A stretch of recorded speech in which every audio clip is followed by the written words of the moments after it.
Enggak sih, kebetulan saya juga ada jam kosong ini lagi iseng-iseng sambil nyiapin inilah untuk kontak pembelajaran untuk pertemuan selanjutnya. Gimana nih? Boleh ganggu waktunya sebentar? Oh iya, banget sih. Jadi gini Pak Didi, saya kan di kelas itu lagi ada problem ya. Problem gimana itu? Iya, jadi kok saya ngerasa kelas yang saya kelola itu, kelas yang saya ajar itu sekarang tuh apa ya, sulit banget gitu, kondusif. Oh, jadi siswa di kelas itu tidak kondusif? Jadi anak-anaknya tuh kurang memperhatikan, kurang bisa mengikuti pembelajaran yang saya lakukan gitu. Itu berakhirnya ke tujuan pembelajaran tidak tercapai itu ya? Iya.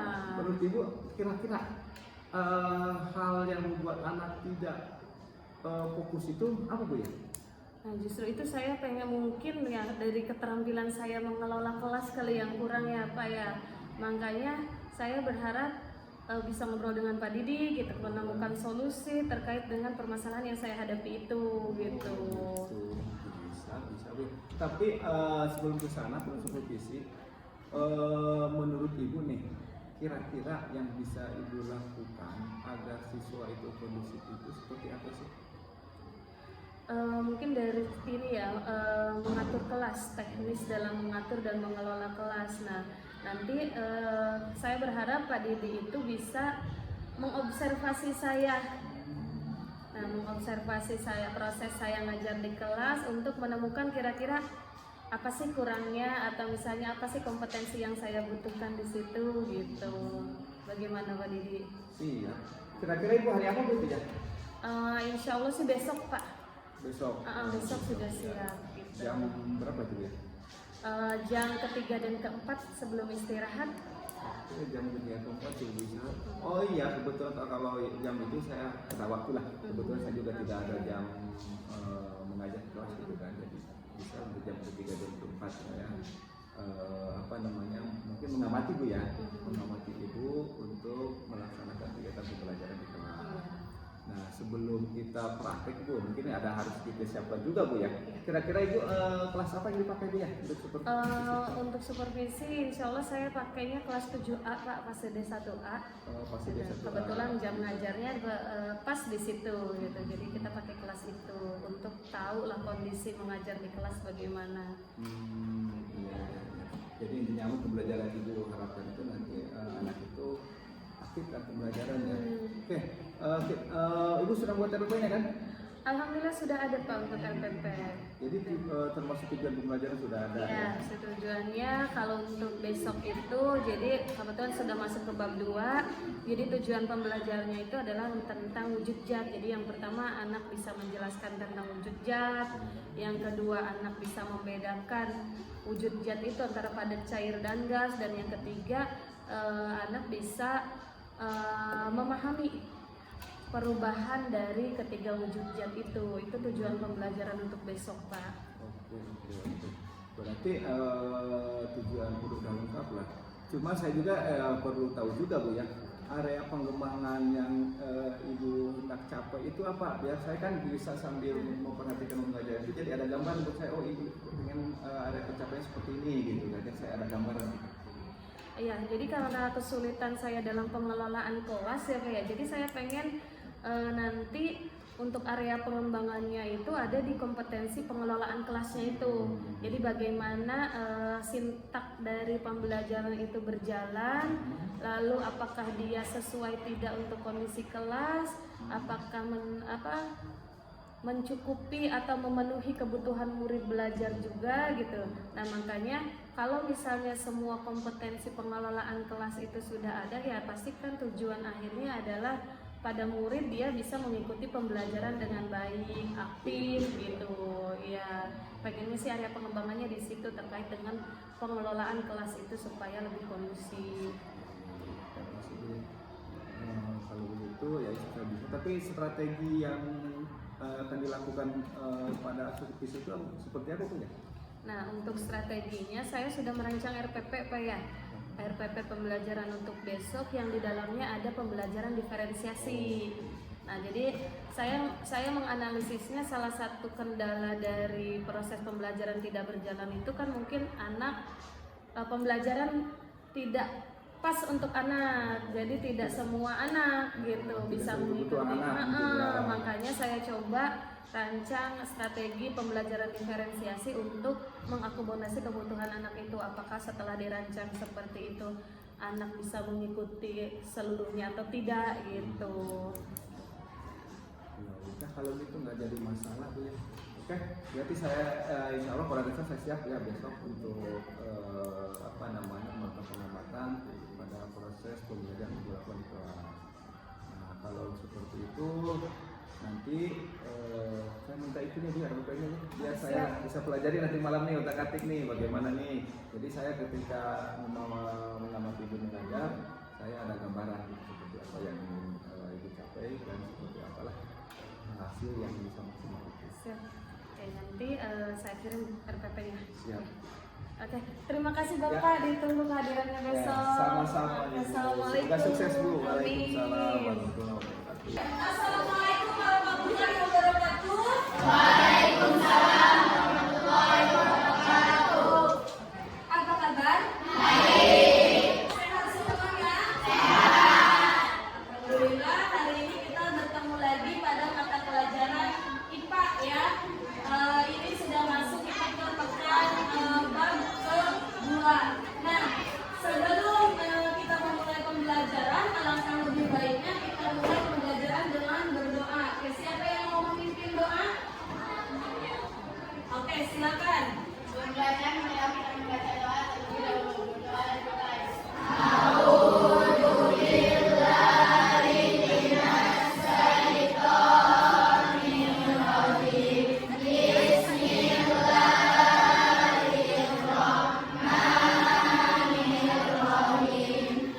Selanjutnya kita absen dulu ya. Yasin,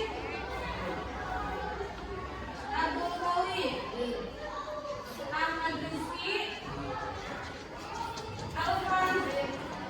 Hari ini kita sudah masuk ke bab 2. Bab baru tentang apa? Wujud.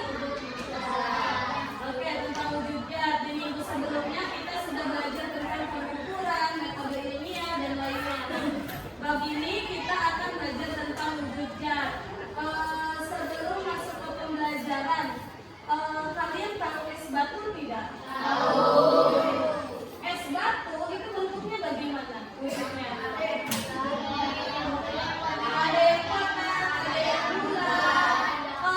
Teksturnya dia keras atau padat. Nah, itu juga salah satu wujud zat. Nah, si es batu itu kalau dipanaskan bagaimana? Dari yang tadinya bentuknya padat berubah menjadi cair. Itulah yang akan kita pelajari hari ini. Jadi tentang adanya wujud zat. Berarti kalau kalian lihat tadi es batu bentuknya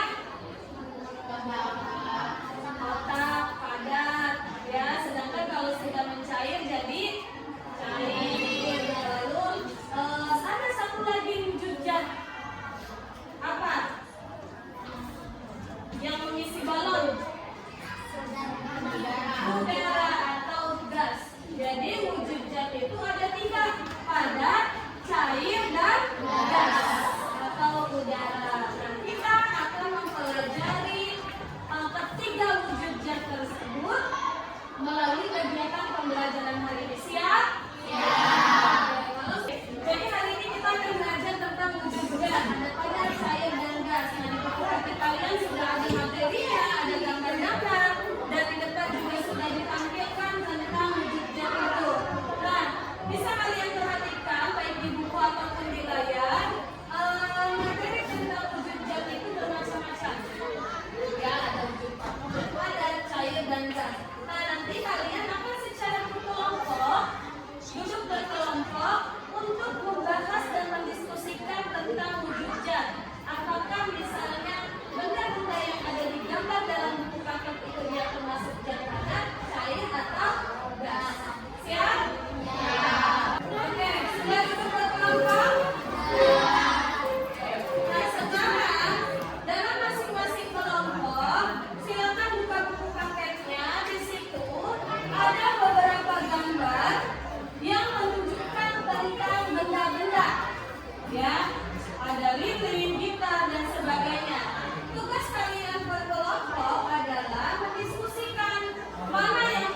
ya, Iya.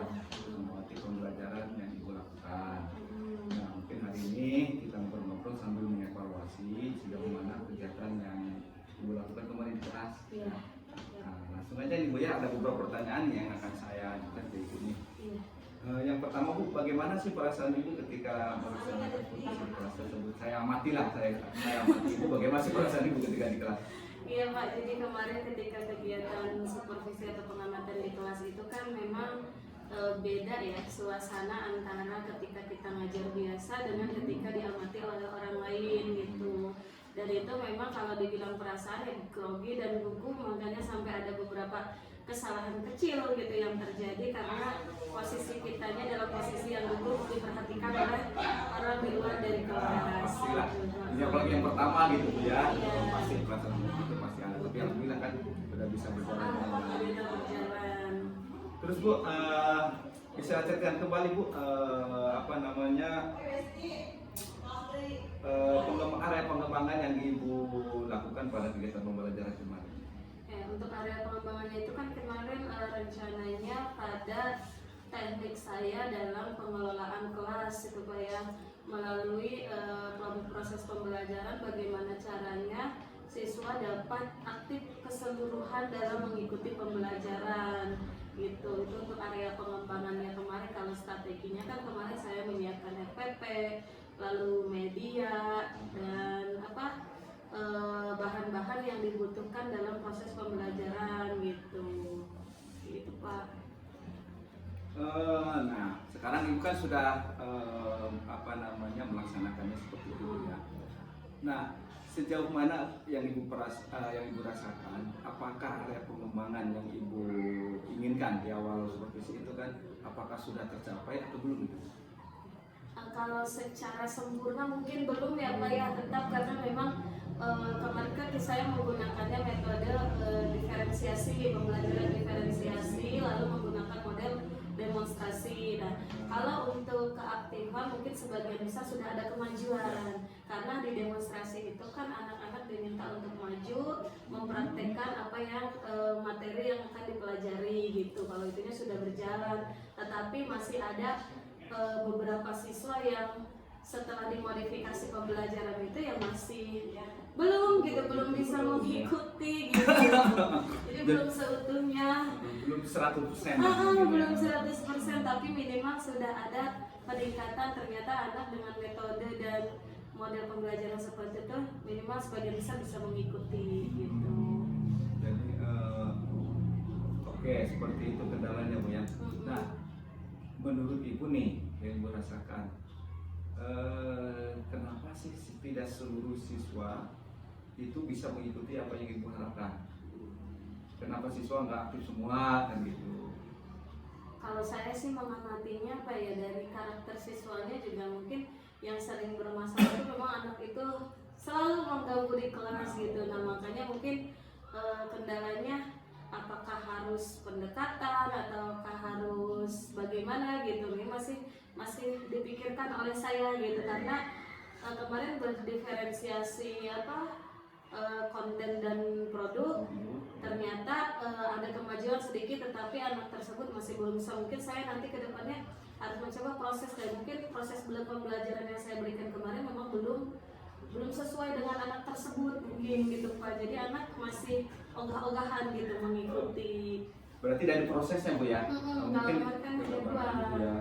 Jadi rencana ibu prosesnya seperti apa gitu? Dan kedepannya yang mau ibu coba gitu? Kedepannya mungkin diferensiasinya saya tidak hanya pakai dua gitu ya, tidak hanya konten dan produk gitu, tapi juga diferensiasi proses yang mengakomodasi kebutuhan belajar dia. Jadi pertama mungkin melakukan pendekatan dulu, penilaian diagnostik dulu, apakah gaya belajar dia itu yang seperti apa. Jadi memang harus pendekatan personal dulu kayaknya gitu. Berarti ibu mengagendakannya itu nanti akan mengelompokkannya juga ya, mengelompokkan siswa itu berdasarkan minat dan bakat dan kebutuhan belajar siswanya seperti apa kan gitu, bisa ada kan atau yang lainnya kan mungkin seperti itu ya. Iya. Ya itu bisa dicoba itu ya, mudah-mudahan bisa dilaksanakan. Nah, kira-kira kapan perubahan yang akan Ibu lakukan agar kegiatan pembelajaran itu bisa lebih baik lagi? Rencananya sih langsung di pertemuan berikutnya, Pak. Berarti minggu depan ya? Ya, Ibu menerapkan. langsung di pertemuan berikutnya. Minggu ini saya coba melakukan pendekatan personal dulu dengan si anak. Iya. Nanti apakah gaya belajar dia atau kebutuhan belajar dia seperti apa, kita Iya. coba penuhi di pertemuan berikutnya. Gitu. Oke, berarti bagus, itu bisa diterapkan. Mudah-mudahan apa yang Ibu harapkan dengan perubahan-perubahan yang Ibu lakukan, kegiatan pembelajaran bisa lebih maksimal lagi. Nah, nanti kan kita ada obrol-obrolan lagi Bu ya, setelah dipraktekkan seperti apa sih hasilnya dengan Ibu pengembangan tadi, apakah ada hasilnya atau bagaimana gitu kan. Karena hasilnya kan nanti bisa juga ini jadi pengalaman buat Ibu dan juga pengalaman bagi saya dan rekan-rekan Ibu yang lainnya gitu kan. Ketika Ibu mengalami kendala seperti itu, menerapkan seperti ini dan hasilnya lebih baik kan gitu, seperti itu. Nanti kan kita bisa berbagi ya. Oke, Bu, berkaitan dengan catatan yang saya lakukan waktu observasi kembali di kelas, itu memang tidak berbeda jauh dengan yang Ibu lakukan ya. Secara garis besar memang kegiatan pembelajarannya sudah baik Bu ya, dan dari pengembangan yang Ibu lakukan juga sudah nampak sekali itu Bu. Cuma memang tadi yang Ibu sampaikan, saya juga ada catatan sedikit Bu ya, itu terkait dengan beberapa siswa yang memang tidak aktif secara langsung Bu ya, tidak terlalu menunjukkan keaktifannya ketika di kelompok gitu kan. Itu bisa tadi nanti Ibu coba dengan penerapan yang tadi Ibu mengelompokkannya sesuai dengan minat belajar siswa. Terus yang keduanya yaitu ketika Ibu, ini saran aja nih Bu ya, bukan mengajari atau Bu, saran saja ketika Ibu menghadap, tadi saya perhatikan ada siswa yang kurang inilah gitu kan ya, Ibu bisa melakukan mungkin pendekatan pendekatan segitiga studi. Nah, di mana ketika ada siswa yang bermasalah atau menurut Ibu kurang sesuai dalam kegiatan pembelajaran, bisa dilakukan pendekatan seperti itu. Terus yang keduanya Bu, ini terkait dengan kekurangan yang pertama Bu ya, siswa ribut dan Ibu kita bisa melakukan ini Bu, mindfulness ya. Nah, saya perhatikan tadi ada siswa yang mungkin salah satunya kurang konsentrasi, Ibu juga bisa menerapkan mindfulness tersebut. Mungkin itu aja Bu ya, nanti kita ngobrol-ngobrol lagi hasil Ibu seperti apa di minggu depan nanti dalam perbaikan pembelajaran yang dilakukan minggu ini. Mudah-mudahan pembelajaran selanjutnya lebih baik. Amin. Terima kasih banyak Bapak atas Ya. waktunya. Sama-sama Bu Resti ya, mudah-mudahan sukses. Amin. Terima kasih Pak, pamit Pak ya. Assalamualaikum Assalamualaikum. warahmatullahi wabarakatuh.